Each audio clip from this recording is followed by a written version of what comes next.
Halo Mas Oi, nih perkenalkan ini Mas Oi, apa jabatannya ya Mas Oi ya? Saya Direktur Trading Ekspor di Export Hub. Nah, beliau ini Direktur Trading dari Export Hub. Nah, bagi teman-teman yang belum tahu apa itu Export Hub dan apa yang sedang kita lakukan sekarang, jadi ini tadi kita baru selesai bisnis matching dan dibantu oleh Mas Oi dari Export Hub. Tapi kita pengen tahu lebih detail lagi, Export Hub itu apa dan khususnya untuk UKM bisa membantu apa Mas Oi? Baik, terima kasih Pak Haris dan dari Export Expert.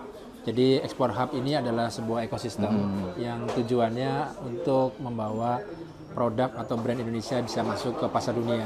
Dalam artian memang ekspor. Nah, kami sebut ekosistem itu apa? Karena dalam ekosistem itu ada beberapa layanan, mulai dari pendidikan, kemudian juga ada divisi tradingnya, dan juga salah satu layannya adalah membantu untuk mengurus percepatan izinnya. Jadi dalam artian kita bantu untuk supaya setiap brand atau produk itu bisa lolos sesuai perizinan ekspor baik yang di Indonesia ataupun yang di luar. Jadi kami bisa dikatakan adalah semacam ekosistem yang bisa merangkul semuanya dari hulu sampai hilir. Nah, untuk Export Hub sendiri berdiri sejak tahun berapa Mas Oi dan saat ini sudah membantu memfasilitasi ekspor kemana saja? Kami secara keseluruhan berdiri itu di 2018.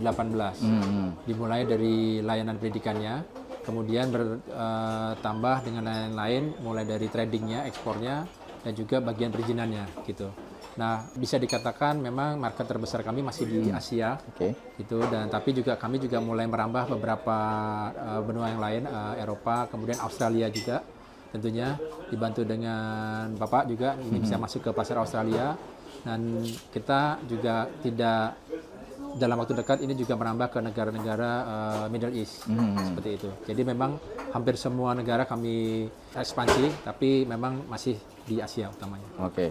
Nah, untuk produknya, produk Indonesia apa sih yang kiranya punya potensi untuk diekspor lebih besar lagi, dieksplor dan diekspor lebih besar lagi, Pak Oi? Iya. Baik, sebenarnya pada dasarnya Indonesia kembali lagi kepada kekayaan alamnya Pak Haris. Tantangan terbesarnya kekayaan alam itu adalah terkait dengan standar dan kemudian juga sertifikasinya. Tapi yang jelas berdasarkan pengalaman kami, ketika dari kekayaan alam ini, raw material ini kemudian kita bisa olah dan kita bisa bikin inovasi atau added value, biasanya juga memiliki daya saing gitu. Misalnya nggak hanya rotan yang dalam bentuk lembaran atau batangan panjang gitu, kemudian kita olah jadi sebuah furniture. Kayu kemudian jadi sebuah craft gitu. Tapi memang daya tarik terbesarnya memang adalah hasil alam Indonesia lah, seperti itu.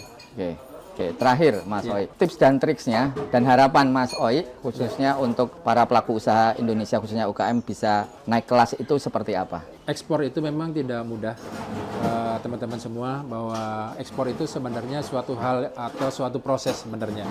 Jadi ketika teman-teman semua UKM ini bisa meningkatkan kualitas produksinya, itu saya bisa katakan sudah setengah jalan kalian berhasil memenangkan kompetisi untuk masuk pasar ekspor. Karena pada dasarnya pasarnya ada, hanya saja ketika pasarnya ada kita tidak penuhi standarnya, kualitasnya tidak bisa kita penuhi, maka itu akan sulit.